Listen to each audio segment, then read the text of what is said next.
What is going on, everybody? Welcome to another episode of OG 55. We got Mr. Seymour Duck, Jay Shear, and the Italiano. We're talking all about that ABC defamation settlement, that $15 million. We're also going to talk about the trans storyline removed from that upcoming Pixar series. We're going to break it down, talk about it. I have a great panel with me today. Up next on OG 55.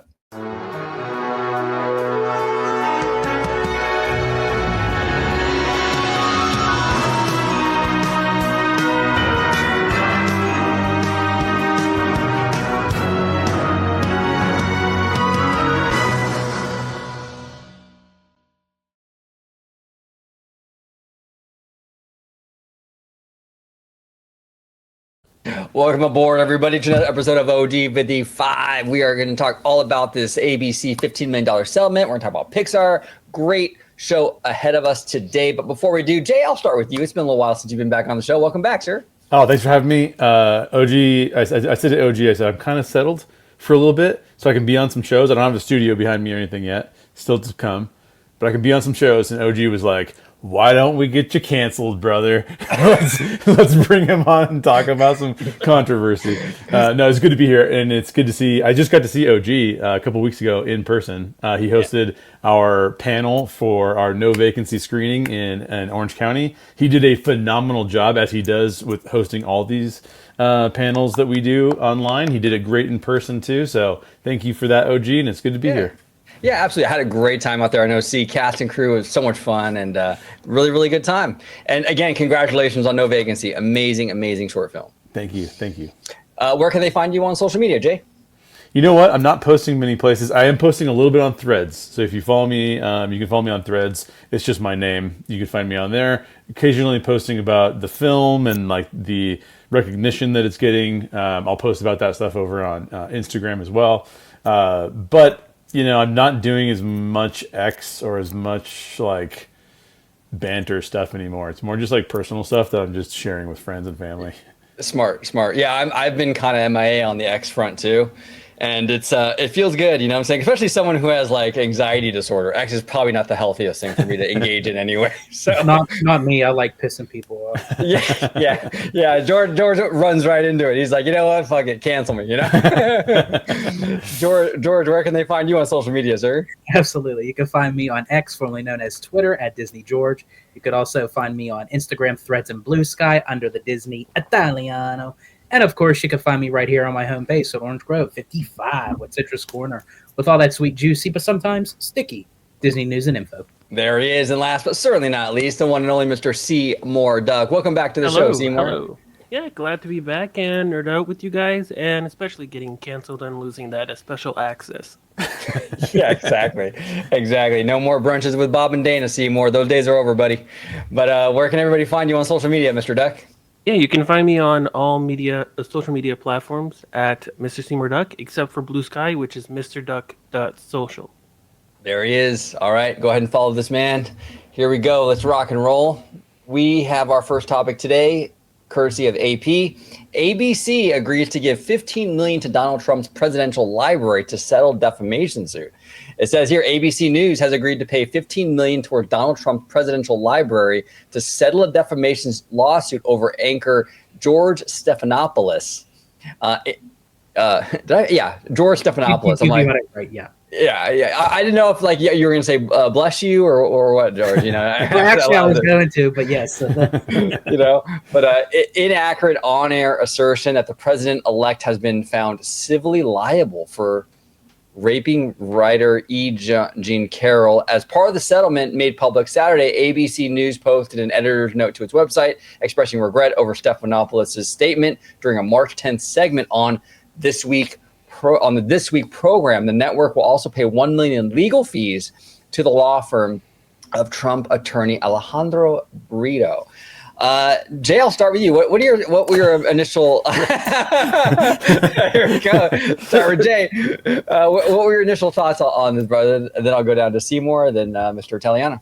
I actually have quite a few different thoughts on this because there's multiple ways of taking this, right? You can take it down the pathway of what is ABC's goal here, what is Disney's goal here, What would be the point of doing this? What was the point of George Stephanopoulos saying what he said? And I think I'll start by giving a little bit of context. I've almost entirely stopped listening to any sort of corporate media. I try to find my sources from independent places as much as I can. And the reason for that is because I can't think of a big news source that hasn't taken a side in some way, shape, or form. And I will say that it really did feel that ABC had taken a side. And the side was anti-Trump, right? And just for the record, like, I didn't vote for Trump. I'm not pro-Trump, anti-Trump. I'm not pro-DNC, whatever. I'm fairly politically neutral in that area. I have a lot of strong opinions, but they don't tend to align with the parties. And so for me, I stopped listening to a lot of corporate media, particularly ABC News, because the way that they would start to spin things a little bit in regards to coverage, especially coverage of Trump. And by the way, if you take it from the other side, and we can cite other news sources, Fox News, other right-leaning news sources, they skewed toward pro-Trump. And the problem is that when you start to be biased, you better be on the winning team.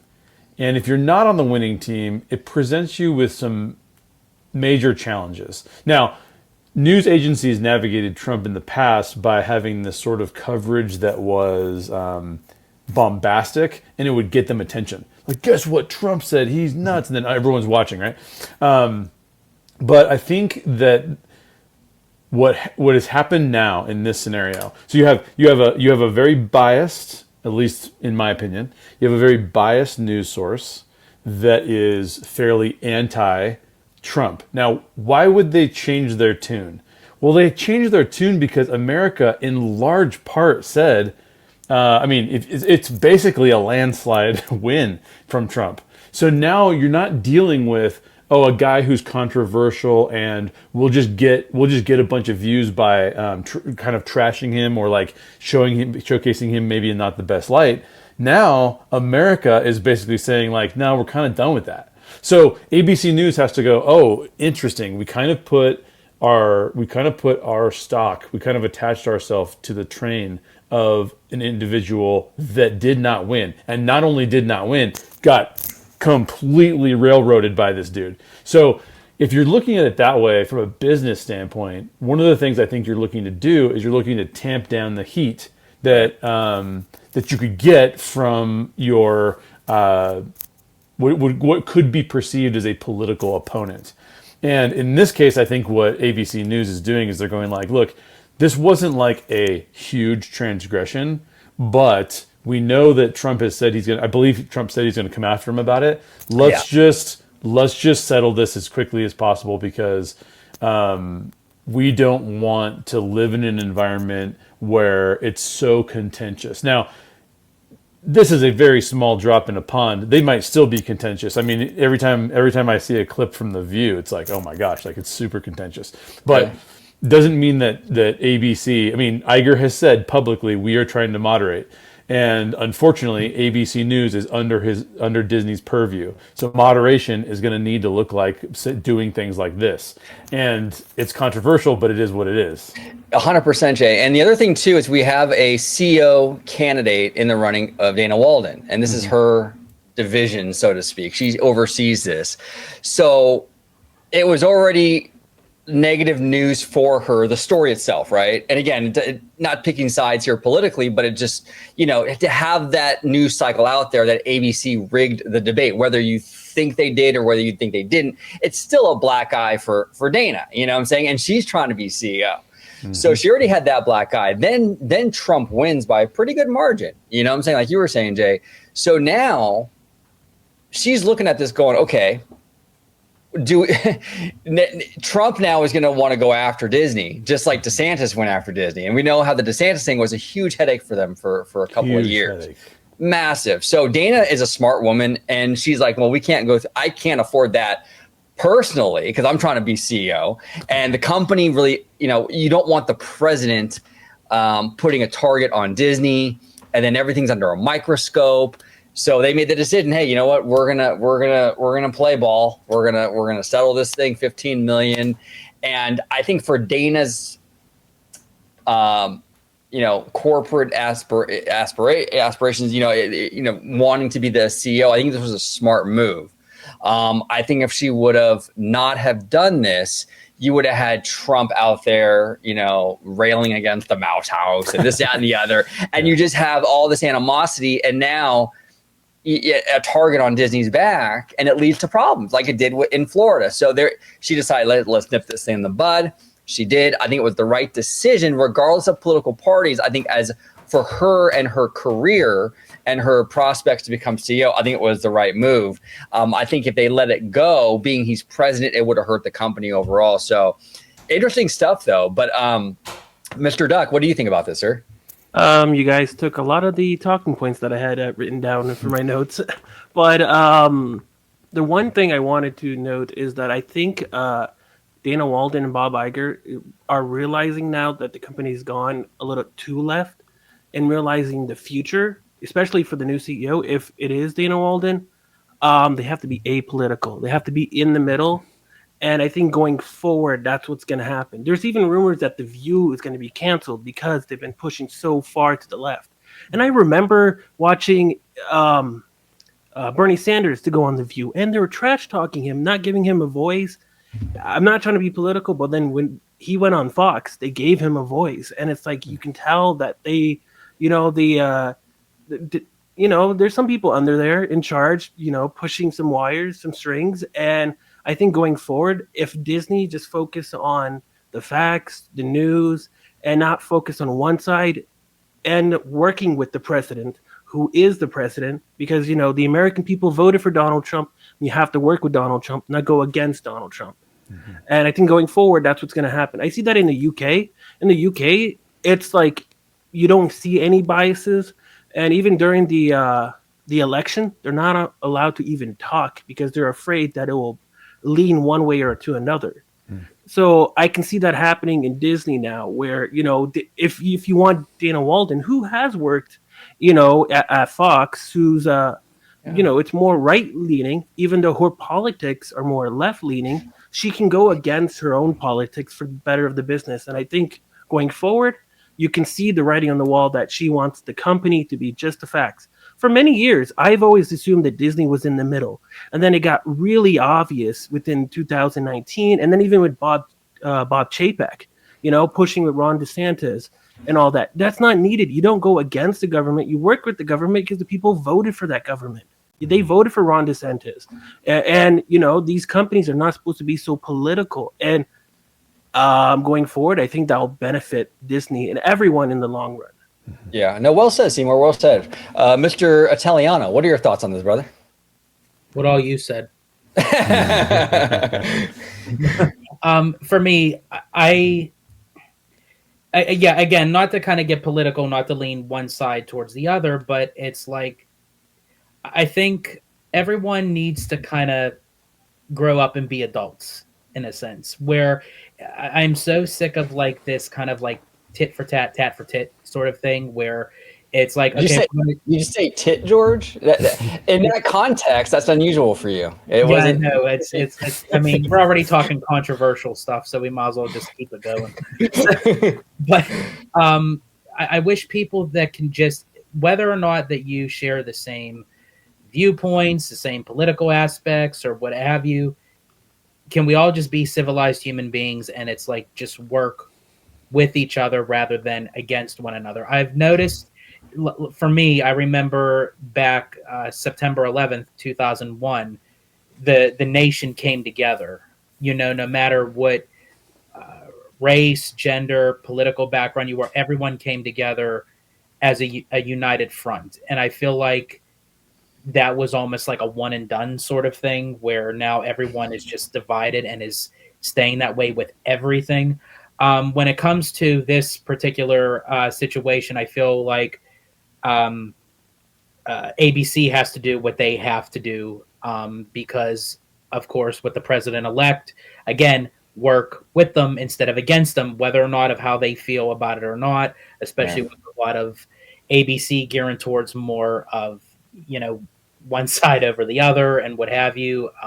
Jay had mentioned like the View and what have you, but and then as far as fully on Disney's side, I do feel like that was a well played strategy on for Dana Walden, because even though she's not in the CEO chair yet, which I do think that's where it's heading, I think Iger is kind of gearing her up for that. And if that was some of her decision making on, George's removal off of X, releasing a public apology, what have you, that is a big ballsy move for someone that would just be starting at the gate as CEO. And that would mean that she means business, that if something needs to be taken care of within the company, she can do it. Well, and that's what we've been talking a lot on the channel, where Dana Walden, despite being progressive, she knows how to play ball with both sides. And because she worked with Rupert Murdoch, and Murdoch liked her. He had a lot of good things to say about her. So she knows how to thread that needle, where a lot of some of these corporate heads, they don't. They got the bias, and they it's with their chest out, and they get in trouble. You know what I'm saying? But Dana knows how to kind of maneuver those navigate those waters pretty decently. So I think she's going to be okay. But this shows you kind of how she is. I mean, the way she's handling this was her biggest crisis, so to speak, while in the running for the CEO. And I think she handled it pretty well. She nipped it in the bud. So that bodes well for her, I think, for her running as CEO. I think I agree with you, George. I think it's hers to lose. Josh D'Amaro, I know he's in the running, but honestly, I think he's fumbled the bag a lot. You know what I'm saying? He's not so much. He's a little more reactive. You know what I'm saying? He's dropped more balls than the Packers. Yeah, right, exactly. So I think Dana's going to be just fine, but we'll see. We'll see how it all shakes out. But I will say that I feel like not even just with Disney, but I feel like a lot of major corporations and companies needs to find a middle ground with both sides of the political playing field. Well, Jobs just met with Trump. So, and he's no conservative, believe me. But Jay, I'm sorry, what were you going to say? Well, and Zuckerberg, I think, gave a bunch of money to Trump or something like that. So, something happened where Zuckerberg did something for Trump. The thing I haven't commented on the CEO search in a long time because I haven't been on the show with you guys for a while. Yeah, I know. What the hell? Yeah, I know. I know. What am I doing with my life? Just moving all over the country. The thing that's interesting is that when you have a political viewpoint and that political viewpoint goes against your employer and you basically keep quiet about it, but you make it rain for your employer, like Dana did under the Murdochs, nobody questions anything. They don't go, oh wow, what a shill. Like all she's doing is pushing progressive principles at us. No, she had Homeland. I was watching an old, Last Man Standing with Tim Allen. I had the stomach flu. I couldn't do anything. I was out. Oh, that's horrible. It was awful. And I was just laying in bed and I was just watching Last Man Standing. And it's like from 10 years ago.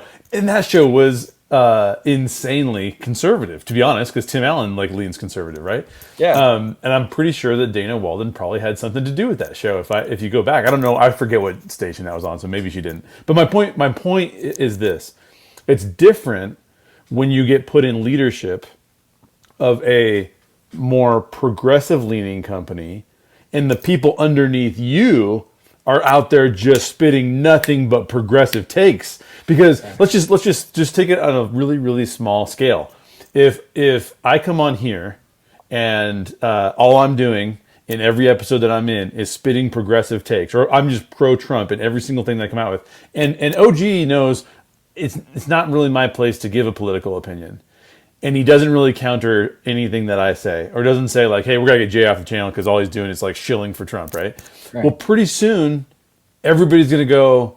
I think OG's on board with this. I think this is a pro-Trump channel because OG's just letting Jay say whatever he wants to, right? Right. And so I think that you have a different scenario. You had her underneath a very conservative I wouldn't even call it conservative, to be honest with you, but right-leaning arm or right-leaning company, and with her progressive viewpoints, that is not what she has had under Disney. Under Disney, she's a progressive, along with all the other progressive voices that are underneath her, and a lot of them are very aggressive. So it's a different scenario. She has to, if she were still working for Murdoch might have said like, yeah, Trump can go pound sand. We're not gonna settle this case. Like the guy had a minor misstep in what he used as language. But here at Disney, where Disney's trying to moderate, where it looks like and ABC is just going after Trump all the time, guess what? You got to pay the piper if you want to play the game.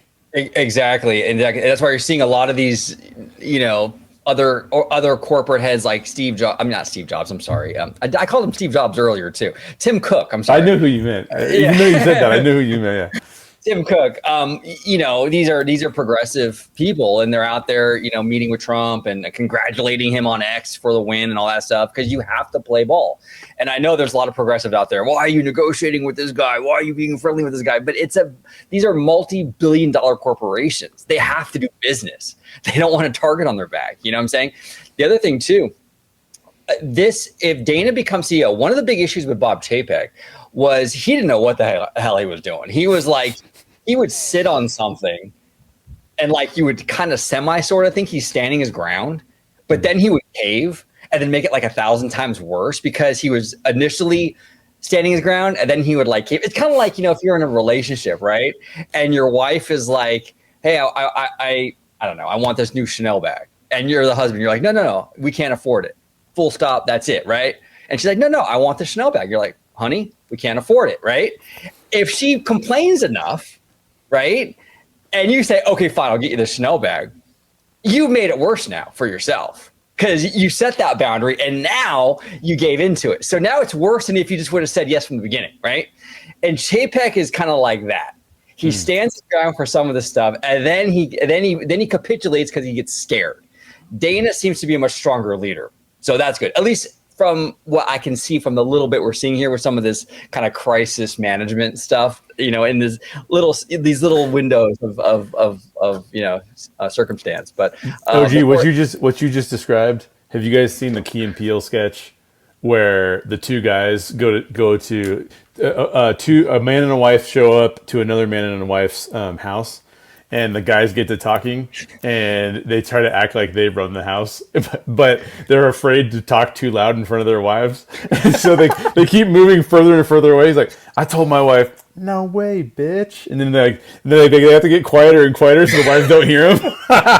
That's Chapek. You just described Chapek as a Key and Peele sketch. That is exactly Chapek. Exactly. But before we move on to our next topic, which is Pixar, any of you gentlemen have any final comments before we pivot? I will just say too that even with the Pixar topic, it's very telling. It kind of falls into the same category of what we were talking about, because moving forward, it's sometimes you have to kind of reassess your products and like moving forward of to say like what works and what doesn't work. So sometimes you have to go back to that original formula. Yeah, it's Disney kind of laying low. We're going to lay low, avoid any drama. We're just going to kind of, for better or worse, whether you agree with these decisions or don't, that's what Disney is doing. Disney has gotten a lot of shit, a lot of heat the last few years with a lot of this stuff. And Disney's deciding, hey, we're going to moderate and we're going to try to kind of fly under that radar. We're not going to give all the big YouTube channels and Fox News and all this stuff more ammunition. We're going to try our best to sort of like, kind of fly low, So that's what they're doing. And just really quick on a side note, speaking of Pixar, just to throw it out there that the Dream Productions, the miniseries spinoff of the Inside Out films, debuted with an impressive 5.6 million views on Disney Plus. Yeah, Inside Out's a juggernaut. It's absolutely a juggernaut. Crazy. All right, so here we go. And honestly, I love Pete Docter, and I love him even more after seeing him at D23, like in just about every panel. Every panel this guy was in, it was great. But he's really cool. He's a really brilliant mind. He's so nerdy. He feels very much like just one of us, which I like about him a lot. So big congrats to him. Now, this is courtesy of Hollywood Reporter. It says here, Disney pulls transgender storyline from Pixar's Win or Lose streaming series. And this is exclusive for Hollywood Reporter. It says the original animated show about a co-ed high school team debuts on Disney Plus in February.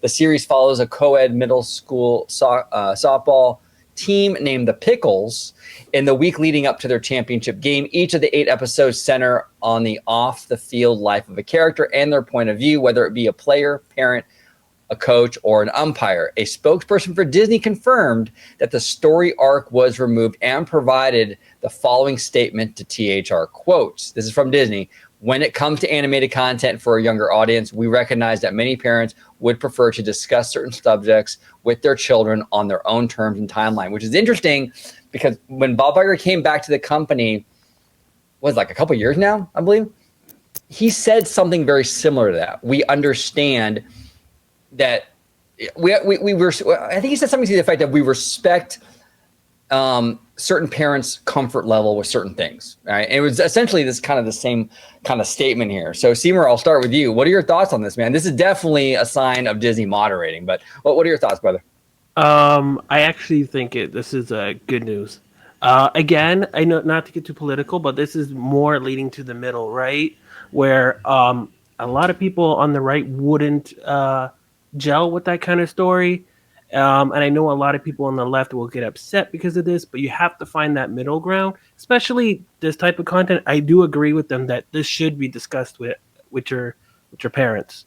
And in the middle ground, I think this is like the perfect, because you don't hear Disney talking about religion, so it shouldn't be the difference for the left, right? With their how they think. So you have to be in the middle with this, and I think this is a fine line. It's like all the other countries, right, where they ban things. It shouldn't be any different for the U.S. And I think going in the middle perfectly, this will be great for Disney going forward. And I think this is again Dana Walden coming in, cleaning house, and being like, we have to make Disney for all of the U.S., not for just a certain amount, just a certain people.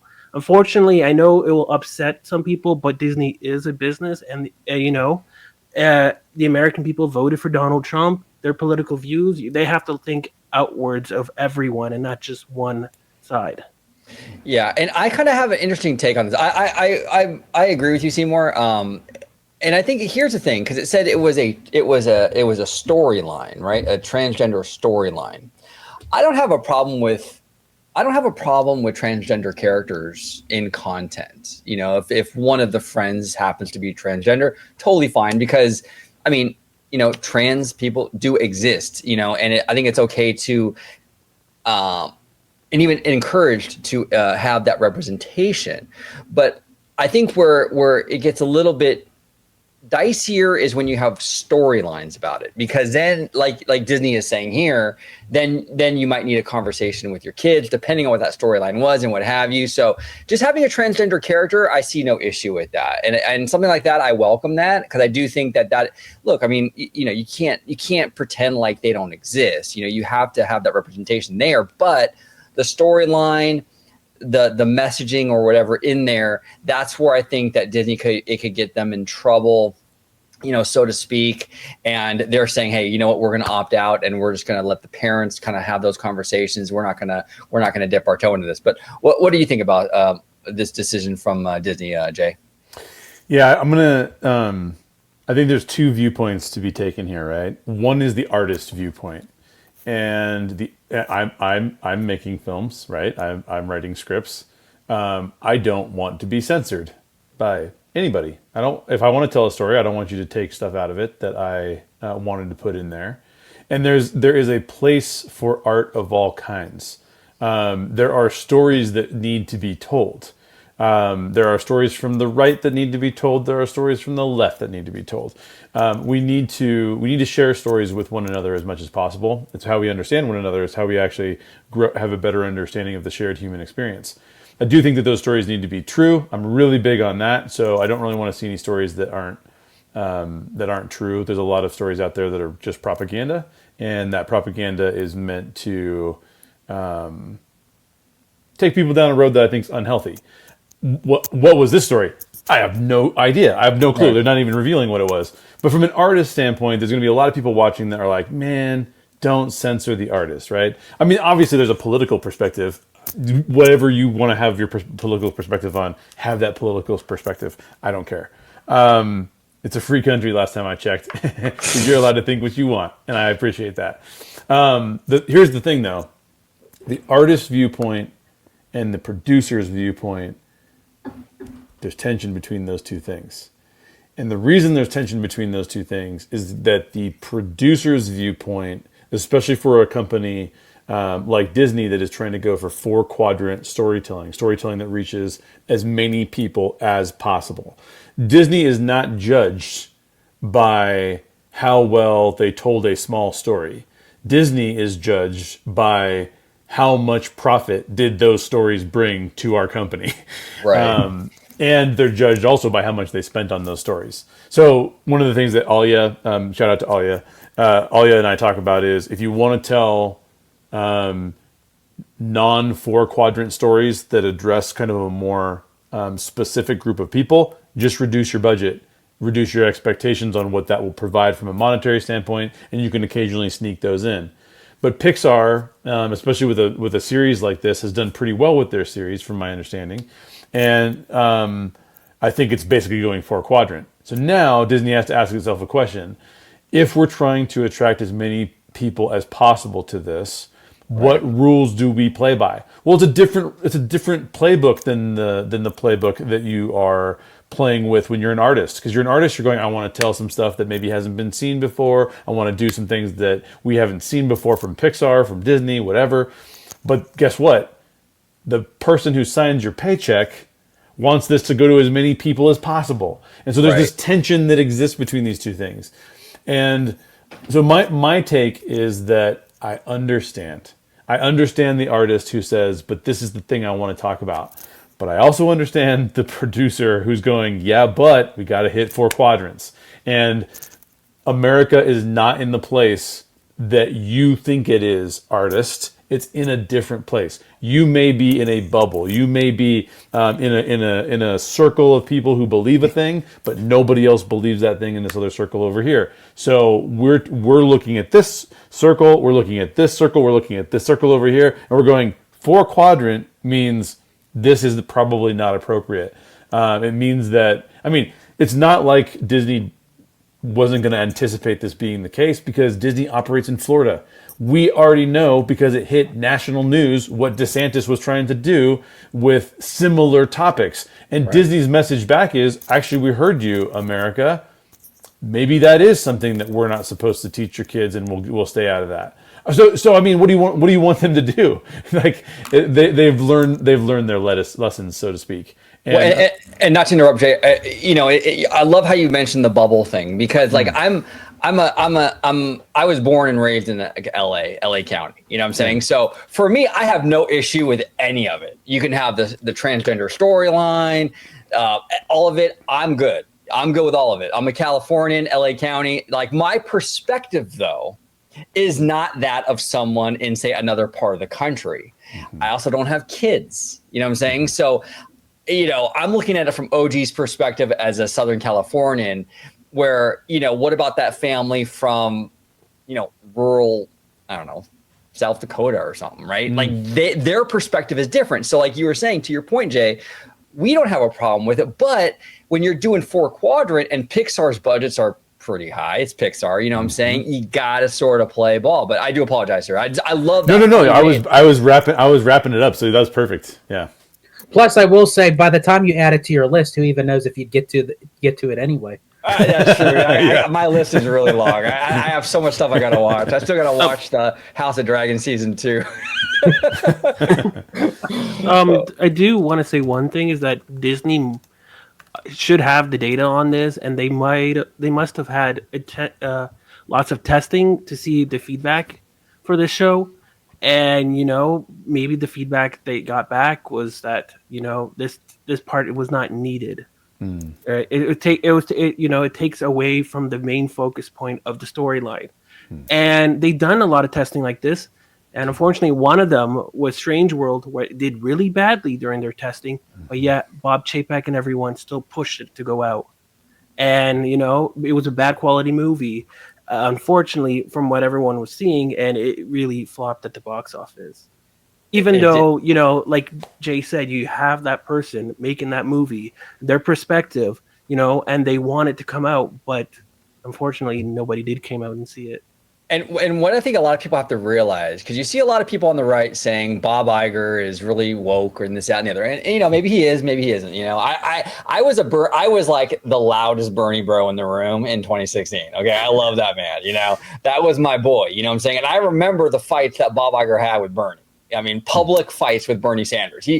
Bob Iger isn't as woke as people think he is. But besides that point, these corporate heads like a Bob Iger and all these guys and gals, at the end of the day, they're the Green Party, okay? And I don't mean the actual Green Party. I mean the Green Party, the money party. And yes, they will do whatever they have to do to make that money. You know what I'm saying? So I think that you're seeing it in real time. When the progressive stuff was like in, oh yeah, Bob Iger and Disney were all about it. You know what I'm saying? We'll put it in there, all good. The minute it fell out of favor, though, they drop it. They drop it like a hot potato. And it's like, it just goes to show you their real loyalty is with the money.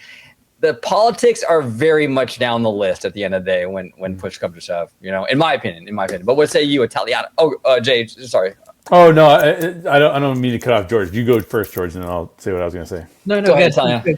Good. Finish what you were going to say. I was just going to say the other thing I think people forget is that it's not like streaming has been around so long that these lessons hadn't been learned 3 or 4 times over. Streaming has been around for a long time in terms of like Netflix, but in terms of Disney hasn't been doing streaming that long.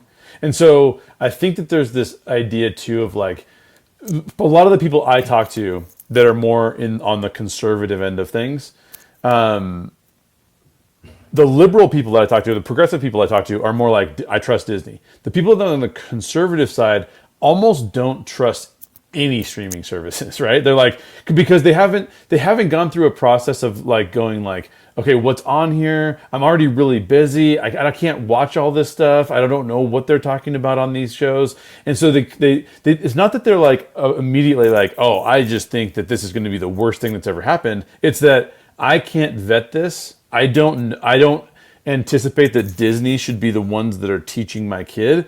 And therefore, I want to approach this with some caution. Here's the problem. That affects your view time. That affects your time on platform. So what would Disney rather have? Put your kid in front of Disney Plus all day long. It's safe and sound, man. Like, there's no problems here. Bring them in. So that's the kind of math that they're dealing with. They're not dealing, this is not to your point about the Green Party and it being all about money. They're watching statistics and saying these statistics need to go up, right? And those statistics are time on platform. And they're competing with YouTube, they're competing with Netflix, they're competing. And if they get a brand where people say we can't trust it, and therefore we're not putting our kid in front of it, time on platform goes down. So this is not so much. People want to think that this is a values game. It's not a values game so much as it is a numbers game. 100%. Well said, Jay. Italiano. For me, I'm definitely right where Jay's at. I am a creative. I do love to write, and I could see both ends of the perspective. Like me as a writer, if someone was to try to censor me, and say, okay, well, you have your storyline, but you can write about A, B, C, D, but you can't write about E, and I'm like, but I really like E, it's like I want part of that storyline. They're like, no, you can't add that. And, I'm thinking in my head, yeah, okay, bite my teething ring. But, but on the other standpoint, I know how it is where, again, if you are a parent, if you have young children, is this something that by them watching this, it starts a conversation that you're not ready to have with your child, or you don't think that your child is ready to have that conversation. And really, should that be the time and place to have that based off of watching a children's show or a children's movie? Even though animated films, we all love them, we all watch them. but you also have to look at the demographic of what it's geared towards. The bigger percentage of an animated show or an animated movie is going to be geared towards children. Now, of course, there are exceptions to that. You take like The Simpsons, Family Guy, South Park. They're geared more towards the older demographic, which they have parental advisories. And I'm shocked that Family Guy survived that whole cancel culture wave, because that's amazing. Yeah, like the time, like when the show started, like moving, like if the show was trying to pick up now and Seth MacFarlane was trying to get to what everything that has been released, I don't think it would have ever got to the point where it was. But I think it was made at a time where once you gain that credibility with the viewership, and as you said, OG, the green, when the money's coming in, a lot of these corporations are like, okay, well, yeah, it's controversial, but they're bringing in the views, they're bringing in money, so why should you cancel that? Right, and it's almost like what I call the Slim Shady effect, because there comes a point where you're so offensive, like you're bombastically offensive, like on purpose, where you almost like come full circle and you bypass cancel culture, because you're not even hiding it, you're just trying to be like offensive. So like people don't even try to cancel. Like no one's gonna try to cancel Eminem. Like this guy, he makes fun of everybody. So no one's coming for him. No one's coming for Family Guy, because it's kind of like the Eminem thing. They're purposely going out there trying to piss people off. So no one even bothers. You know what I'm saying? They're not even hiding it, so it's interesting. Well, and that's a good point. I think that's a really good point, because one of the things that we're dealing with here too is branding, right? So Eminem's brand is known. I know that if I'm a super conservative person and I find my kid with an Eminem CD, I know what that means. I know you're listening to stuff that's 18 plus, 17 plus, whatever. I'm going to take it from you. You're going to your room, right? But the problem is that when you have a brand that says, we have historically been one of probably, let's face it, probably the premier storytelling entity for families for the last 100 years, right? Like when that's your brand, and then some of those families start going, I'm not sure. Now, if it's a small enough percentage of families, you go, we still have 90% of the 4 quadrants. We're good. That's a place where we can hang out. Pretty soon, though, if you have 40% of the 4 quadrants going, we're not sure, we have to vet this first. You go, we've got a problem on our hands, because we have 100-year legacy to live up here, and we're not actually living up to it. So it's not unlike them turning away from even Song of the South. Now, I know a lot of people are going to be really pissed off that I said that, because because there's these two ideals here, right? There's this ideal that like that was a super racist movie, from a lot of people who probably haven't seen the movie. And by the way, I haven't, so I'm not making any. Don't even listen to my opinion, because I haven't seen it and I don't know. But I'm just saying there's these two viewpoints that are out there, and it's like, well, how offended will people get to the point where they stop watching, stop putting their kids in front of it? If it gets far enough to where Disney goes, oh, that's too far, we're gonna go ahead and not go there. You brought up Song of the South, Jay, because if you really even think about it, a lot of people, not everybody, but a lot of people wouldn't even know what the title is, but because it was connected to Splash Mountain, a lot of the park people would say, okay, well, Splash Mountain, it's connected to Song of the South. What's Song of the South? Then they do a little bit of research. It's like, oh, okay, it's based off of this and that. It's like, okay, well, I understand why they want to pull Splash Mountain. But up until the conversation came up that Disney brought up to say this is why we're removing Splash Mountain, the majority of the demographic probably didn't even know that attraction was even based off of a 1946 film. Well, and that's the thing. A lot of you're right, and we can kind of talk about this for we can get into depth with this, but I'll make it kind of short. But like, because let's go, OG. We got time. Let's do it. Because like a lot of the people that are like the save splashers, right? They'll tell you like, oh man, that storyline for Splash Mountain was just so cohesive and so brilliant. And not so much with Tiana's, which I would disagree. But the thing is like, George, to your point, like a lot of these people, these like diehard Disney fans, right, that are all about this attraction, they're looking at it from a different perspective. As diehard Disney fans, we pay attention to the storyline on a much closer level. The average family is going through Splash Mountain going, oh, there's a cute little bear. Oh, there's a cute little fox. Oh, a catchy little song. That's as deep as it goes for majority of families. They are not, I'm telling you right now, I can ask any one of my coworkers or my normie friends, what was the storyline for Splash Mountain? Nobody would know. Yeah, I think we can just continue on with this conversation because we're already further down the rabbit hole, no pun intended. Yeah, right, exactly. Well, you know, and so it's kind of like, you know, the normie perspective, and this kind of goes back to what you were saying, Jay, about the bubbles that we all kind of live in. The normie perspective is so different than like the nerd perspective. The Disney park nerds are looking at this going like, oh, storyline, this, that, and the other. The average family doesn't know what is going on. You know what I'm saying? So it's wild. But great point, Jay. That's an absolute fantastic point that you made, and a great example. Mr. Seymour Deck, any thoughts on that, brother? Yeah, I just wanted to point out again with the creatives. We have to think that, you know, maybe it was just easier to take it out for a worldwide audience base because Disney caters to worldwide and not just the US. Right. And Disney had an issue with Lightyear where they had a kissing scene with two mothers, right? And unfortunately, because of that, they brought it back in. Bob Iger took it out. And then when Bob Chapek came in, I don't know if he got pressured or something, you know, on the creative side, it got brought back in. And because of that, it got banned in a lot of the Middle Eastern countries. And they still didn't want to take it out because of the ban. Because fortunately, the creatives on that wanted to show a message saying, no, this is how we think, which is unfair because countries have their own laws and we shouldn't be pushing our own, you know, ideology because we don't agree with them. You know, if it's in the Middle Eastern countries, they have their laws. China, they have their own laws. And it shouldn't be Disney pushing upon their countries and their laws saying that, no, this is how we should be doing it. Just like in the US, we shouldn't be pushing, you know, against the government. You should be working with the government. So, and unfortunately, because of that, you know, Lightyear also got hurt. And I think, you know, this might be also a part where, you know, they're focusing on a worldwide audience base where just taking it out might be easier than just leaving it in.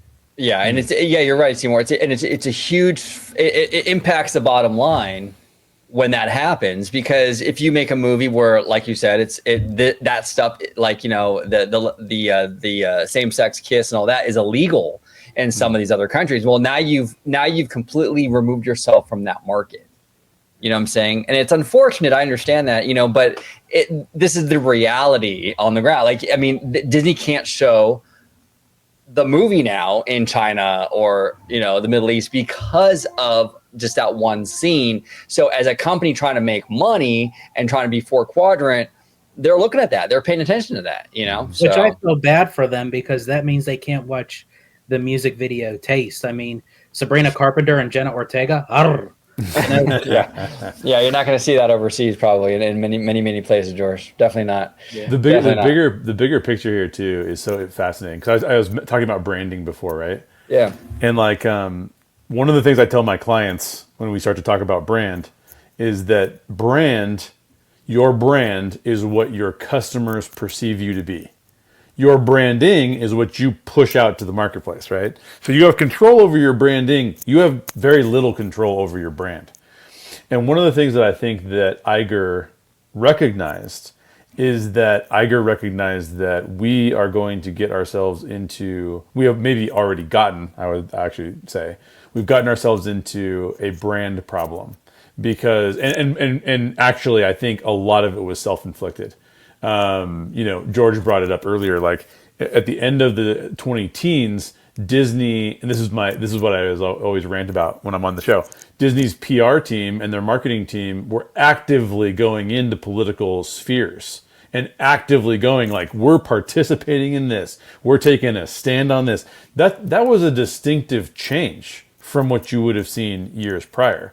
And the question is, where is the U.S. public, to Seymour's point, where is the global public's viewpoint on these things, and how are they going to reflect on our brand if we put those things out there?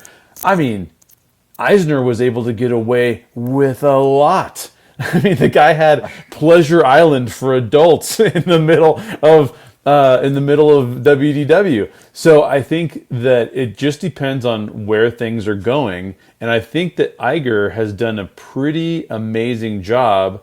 I actually think because Chapek was, from my understanding, a fairly conservative person. I Yeah. think what Chapek lost, though, was that, to your point earlier, OG, that you made it about him, he didn't know when to stand up. He didn't know when to take a bow. He didn't know when to push. He didn't know when to back off.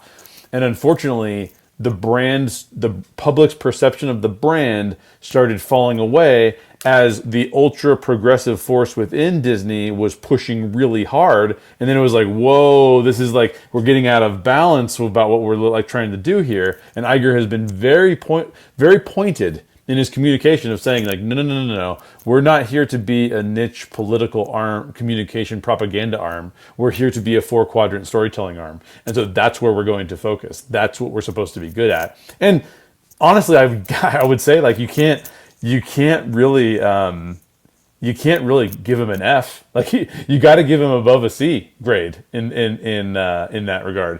Cause I think he's doing a pretty good job. Yeah, Bob Iger has a much better. He has a lot more. I guess you would call it social intelligence or what have you, where he understands when, like you were saying, Jay, when to push, when to pull. Right. Chapek has no clue. Chapek is all over the map. He he doesn't know when to stand up or sit down. Like you were saying, it's like, again, I'll use a relationship analogy where it's like, you know, if you're into a woman, right, you have to have the kind of know what the social intelligence to kind of know when, okay, she's not feeling me, I'm going to back off. Oh, she is feeling me, I can kind of move forward. You kind of have to know that. And Bob Iger kind of knows that. He can kind of read the room. He can kind of see that. He's much better, not perfect by any means, but he knows how to sort of navigate that. Chapek has no clue. The chick could be telling Chapek, hey, I'm not into you, buddy. And he's like, all right, well, so you're gonna kiss me or what? He's clueless, absolutely clueless. You know what I'm saying? I think you meant John Lasseter. I mean, I'm sorry. Yeah, right. Yeah. Well, speaking of which, John Lasseter too. I mean, we should do a show on that because. Was that too soon? Was that too soon? Well, actually, it's been how long? 2017, I think that happened, right? It's been or something a while. like that. Yeah, it's been a while. 2017, I think, was the allegations, and then I think he stayed on as like a consultant till 18. So even when he left it in 18, it's been a while. Yeah. But the thing with Lasseter is kind of interesting is that the last two things he did with Skydance haven't really hit culturally. Like Spellbound has been out for a month now on Netflix, and it's like flatline. Like you don't hear anybody talking about that thing. You know what I'm saying? The other one, Luck. You know, I mean, I heard these were pretty decent films, but they're not making an impact. So I'm kind of curious to see. Like, I feel like he's lost a lot of his kind of cachet a little bit, his capital with the Disney departure. I don't feel he hasn't landed anything yet where Disney's regretting their decision. I'll say that. Well, and I think too with Lasseter, you know, he helped pioneer Pixar. You know, with the late Steve Jobs and Ed Catmull, where a lot of it came from a technological standpoint. You know, with it having the first ever computer animated film, which was Toy Story, which basically, you know, it came from Lasseter, but it also came from a group of creatives as well that helped flesh out the storyline and what have you. Lasseter didn't do that on his own. Plus, moving forward, aside from A Bug's Life and Toy Story 2, then as Pixar started to grow, they started utilizing Pete Docter, Andrew Stanton, Brett Bird came in to do The Incredibles. So a lot of those films were based off of other creatives' ideas. So, but because Lasseter was the center point to Pixar for being one of the guys to help create it, it's like, oh, Up, oh, and The Incredibles, oh, Ratatouille, oh, that's Lasseter, where technically, yeah, he was probably an executive producer on majority of those, but the actual fleshed out of the story was these other creatives. And I feel like by the time he got to doing his own movies again with the Cars franchise, especially with Cars 2. I mean, you could really. I mean, that was a masterpiece, wasn't it, George? I mean, No? yeah. I mean, that was.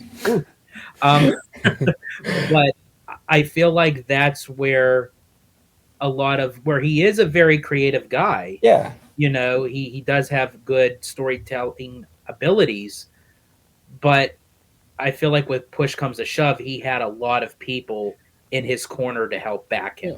He did, and it's interesting too because I noticed a similar trajectory with Katzenberg, and this is totally like my personal preferences and stuff. Because Katzenberg was successful. I mean, he Shrek and a lot of the DreamWorks stuff that he oversaw did really well actually.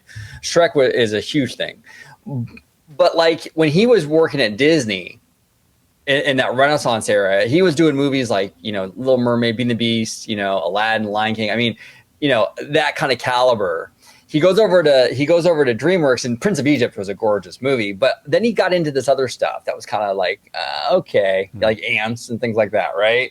I'm like, okay, so it's weird when you take one of these creatives out of a certain situation and you put him in a totally different situation with new people in the room, it changes things. And my perception of Katzenberg changed when he went to DreamWorks because I didn't like the content as much when he was over there. You know what I'm saying? Well, look even how some of Katzenberg's decisions almost kind of could have hindered a lot of these films in a negative way. For instance, with The Little Mermaid, he wanted part of your world out.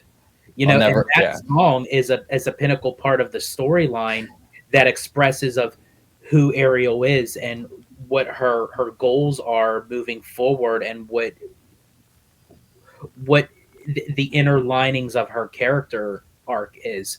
You take the film Toy Story, where he kind of wanted Woody to be this kind of like loudmouth, kind of like in a way kind of abusive kind of way towards like the other toys. And that's kind of where like Lasseter was like, whoa, okay, are we making our movie or are we making someone else's movie? And I feel like that was like the tipping point where Katzenberg was like, okay, then, if I can't have it my way, then I'm leaving, in that sense.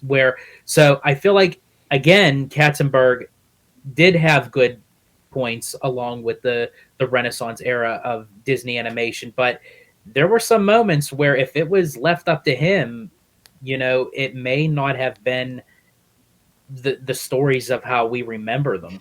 Yeah, that's why it's interesting when you see these folks. I mean, even like whether it's creative or corporate, and they leave a certain environment and they go into something else, and it's interesting to see how it changes. It definitely did. And even with Lasseter, I do see a change in the movies he's making now compared to what he was doing at Pixar. So we'll see. Well, look at it this way: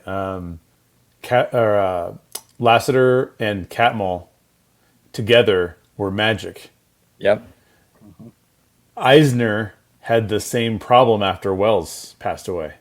Yes. Right? Like if you pair people together, people work really well in teams. And sometimes if you don't have the right seat on the bus, sometimes you're not paired with the right people, it just makes business much harder to accomplish. I think one of the things to be said for Pete Docter, which is insane, is that when Pixar had its little bit of a dip, throughout the sort of the 2019, 2022 kind of era, Iger had enough confidence in Docter to go, he's not the problem. Keep him around because he'll get us through this. And from what we heard from the stories of some of the latter movies that came out, Pete Docter was the one that got them through that. So it's just interesting to see some of those things because it just depends on who you're paired with. Sometimes it's magic, sometimes it's not so much. Exactly. I love that. I love how you brought up Eisner and Wells. That's a perfect example. Then if that's the case, then Kathleen Kennedy needs to be paired up with the Wizard of Oz. The Wizard of Oz. Yeah, exactly. Mr. Seymour Duncan, any thoughts? I think we're going to wrap up the show, but any final thoughts, brother? Yeah, I just found it. I was thinking, thinking here. I found it interesting how you were saying that Bob Iger was great at pushing and pulling when needed. Yeah. Yet every time I'm on X, all I hear is that he destroyed the company. Yeah, right. Yeah, I'm he like, destroyed the company. Yeah, and I'm like, he's been he was the president of Disney in the year 2000 for 5 years, and then he became CEO in 2005.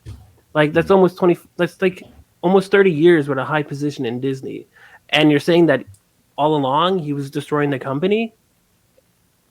No. No, Iger's No. performance has been amazing. Here's where Iger's legacy will be defined. He cannot have another Chapek. Yeah. No. If he, and by the way, I think he was, just my opinion, from what I've read, from what I've listened from you guys. In my opinion, he actually was sort of the catalyst behind the downfall of Chapek in many ways, for not exiting the way he should have, for not setting Chapek up the way he should have set him up. So now the question is, you did it real wrong one time. Can we actually transition and do it well? And if he does it well, he's going to go down as one of the best CEOs in history. Period. Regardless of Disney, regardless of entertainment, the guy has knocked it out of the ballpark in all situations except for that one.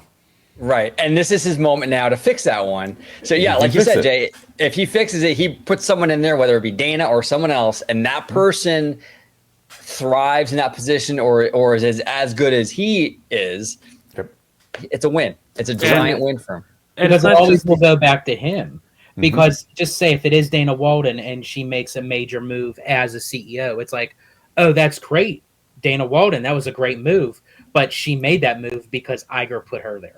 It'll always stem back to Iger until it hits a certain point where she becomes her own, and then she creates her own legacy. If Dana Walden is the person that gets put in. Like first year or so is probably a reflection on Bob Iger. Absolutely. After that, it's all on Dana. What say you, Mr. Duck? Yeah, I was just gonna say you can see the pieces already being moved within the company. He hired Hugh Johnson, right? Yeah. CFO. He's really good at the company, and you see moves even within the board, hiring James Gorman, being the chairman of the board, looking for the next CEO, and he's fixing the mistakes that were there when they picked the new CEO. And now he's going to have that. The new CEO is going to have that better support than what Bob Chapek had. Yeah, no, well said. Because I'm telling you, Bob Chapek listened to Kareem Daniels, and everything went downhill after that. Yeah, Chapek, and we were fair to him on this channel. I mean, we didn't trash him like the Disney community was brutal with Chapek, and he had some good moments there. Like I think that one cruise ship he bought. I think is it George? Is it the Adventure? The Disney Adventure, Chapek. Yeah. Okay, that he bought like 70% all the way through. 75% of it was completed. Yeah, and like pennies on the dollar. Like that was a brilliant decision. You know what I'm saying? And there were things. I think the sports betting thing is actually a really good idea, which actually Bob Iger was against. Now he supports it. So that's cool. That was a win for Chapek, I think. I think for Chapek too, there were certain aspects where it's almost like he was needed for the time of like 2020 because he was a numbers guy. He was, he worked in consumer products before moving to parks, before moving to CEO, where unfortunately you had to have someone that had to do cost cuts because it was needed. Unfortunately, that person was never going to be the public eye's best friend, but it had to be done because you just look at the first layer of it. Oh, this guy just keeps on cutting this and cutting that. But when you look at the inner workings within the company of what was going on in 2020 and on, it needed to be done. And that's where it was like, bald man bad, Bald man bad. You're bringing it back. We used to say that all the time. Seymour, what say you, brother? Oh, I was just going to say the one thing I did like about Bob Chapek was that he pushed general entertainment and more mature content towards the Disney audience. And he realized that the elasticity of what Disney audience can watch has like expanded. Not broken, it just expanded. So now you have, like you said, ESPN Bet. So you have all these sports fans, and now you have all this mature Marvel fans, general entertainment, with Hulu side doing very successful, thanks to Dana Walden as well. And then it's with also the old Disney stuff that's always with Pixar and Star Wars and the animation stuff, all blending in so that a family can watch whatever content they want. If you're a father, or you're a kid, the parents, or you're just an older teen, you want to watch Family Guy, The Simpsons, they're doing really good on the Nielsen charts. And you're seeing that engagement that Jay talks about, how that's what you need to focus on. And I think that was the one smart thing that he did. Even Bob Iger didn't want that at the beginning. And he even thought about even selling Hulu. But then, he looked at the numbers and it's like, actually, no, we're going to push it through. And now you have ESPN and Hulu permanent on Disney Plus. And if you want more content, you have to subscribe to it. But I think this is the future where Disney is content for everyone and not just the kids like previously.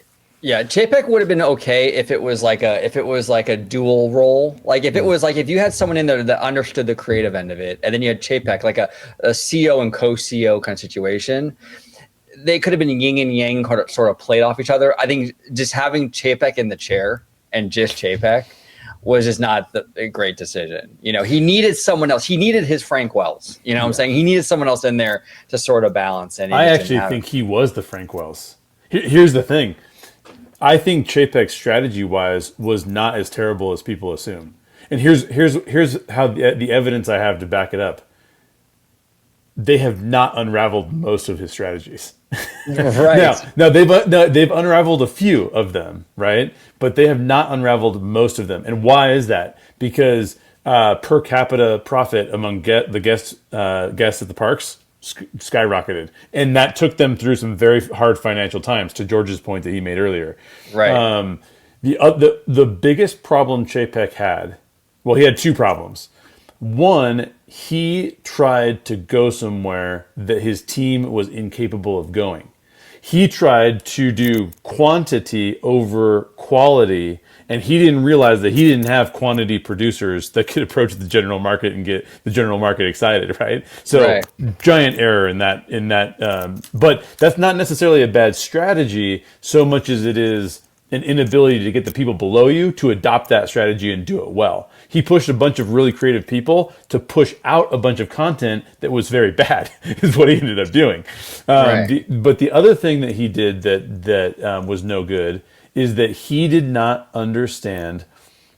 He had no clue how the public perception of the CEO mattered. He thought he could sit behind the scenes. He thought he could be the Frank Wells, but he couldn't. He found very quickly that he had to be the Eisner, and he's way more awkward than Eisner. And Eisner was kind of like the guy that were like, he's not Uncle Walt, but we'll take him because he's trying.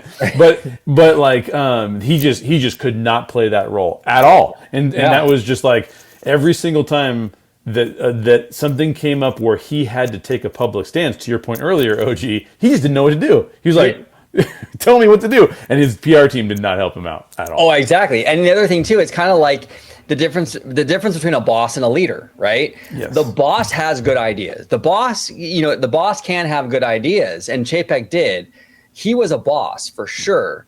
But he wasn't a leader though. Chapek didn't know how to inspire people and get everyone on board with his vision. Exactly. He was just the boss sitting behind the desk telling people what to do.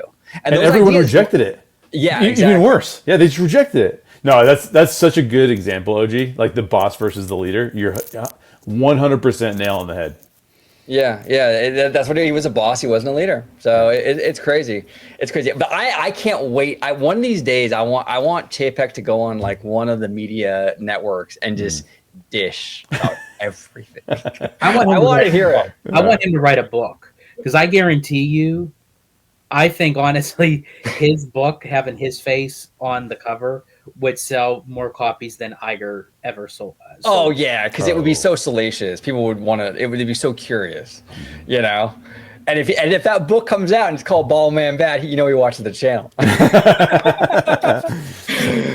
We'll see. Hilarious. We'll see. But gentlemen, fantastic conversation today. We dipped into a lot of great topics today. Mr. Italiano, if you can remind everybody where they can find you at home. I mean, your home will be California pretty soon, but right now, pretty soon. Right now, you're still in PA, but not for too long. But where can they find you on social media, sir? Absolutely. You can find me on X, formerly known as Twitter, at Disney George. You could also find me on Instagram, Threads, and Blue Sky under the Disney Italiano. And of course, you can find me right here on my home base on Orange Grove 55 with Citrus Corner, with all that sweet, juicy, but sometimes sticky Disney News and Info. There he is. George is never going to wear a jacket again when he comes to California. Like, nothing is going to be cold for him. It's going to be crazy. You're going to be like a shorts and tank top guy for the rest of your life, George. Basically, yeah. The only thing I just don't have going for me is that long, flowy blonde hair. That's all you need. But I think you'll keep your Pennsylvanian, like, downtown Disney like accent. Yeah, probably. I think you'll still keep that. I hope you do. Yeah. But Mr. Jay Shear, always a good time, brother. If you let everybody home know where they can find you on social media, sir. Yeah, thanks for having me on the show, OG. I appreciate it. Can I present my screen? Because I'll show you absolutely. guys something. Okay. Absolutely. Let me showcase this for a second. Look at Mr. OG55 hanging out at the panel. This is a really good shot. We had a smaller panel at our OC showing. We had like 8 people in the panel on the Pasadena showing. But the one thing that OG did really well is that the audience at this particular showing was very much like a fan audience. Not necessarily at the Pasadena show. We had a bunch of people who helped make the movie and their friends and family. So it was a little bit more of like a maybe technical discussion, maybe. Not quite, but you know what I mean. OG did such a great job with this showing, but we got to see it on the big screen. OG did a fantastic job. Just thank you so much, OG, for coming out and doing that. And there you go. You have evidence that we were together. There it is. Yeah, no, it was a great time. We had amazing questions from the audience. Very, very thoughtful questions. I was impressed. It was awesome, man. It was really cool. Our good friend Josh from Modern Mouse, he was there. Yeah. And you probably didn't realize this, but we had multiple hosts from the Story Geeks podcast back in the day that were there. Justin Weaver, Daryl Smith. Shout out to them. So yeah, that was fun. And Megan Salinas. Justin Bieber. Justin Bieber, yeah. Well, if he was there, that'd be something. I'd be like, can you fund my next movie? But no, Megan Salinas was at the Pasadena show too. So friend of the show, Megan Salinas. Oh, and Bryant and Barbara Dillon came to the Pasadena showing as well. It was amazing. Yeah, it was super fun. So shout out to all of them. Super big thank you to them for showing up. But thank you for having me here today. You made me get all business and controversial, and people will probably have lots of things to say in the comments. Yeah, well, hey, we're a family here. We get canceled, we get canceled together, right? We're just going down together. You haven't been on for a while. It's like, yeah, Jay, you want to come back on for a show? Yeah, here's the topics. Like, I know. We were kind of talking a little bit about it in the DMs. I'm like, okay, everyone's kind of feeling these topics. I'm gonna reach out to Jay, see, because I know now you're kind of settled in a little bit now. I'm settled in a little bit more, yeah. Yeah, so I'm like, all right, but we got to do a Story Geek soon. I really want to do that. And who are you kidding, bro? You were just thinking with these topics, you're like, fuck it, we're all going down. Let's do it. Let's do it. Yeah, but again, Jay, thank you for joining us, sir. And Mr. Seymour Duck, where can everybody find you on social media, sir? Yeah, you can find me on all social media platforms except Blue Sky at Mr. Seymour Duck and Blue Sky at Mr. Duck.social. There he is. Follow this man on all platforms. Thank you all so much for watching this episode of OG55. Comment down below with all your thoughts on all that we discussed today. There's a lot of spicy stuff in here. Just keep it civil. But the Pixar thing, even Bob Chapek, we talked a lot about Bob Chapek. The $15 million settlement for ABC, all that stuff. We would love to hear from you. Comment down below. And until the next time. Thank you for watching OG55. If you aren't already, consider becoming a member today.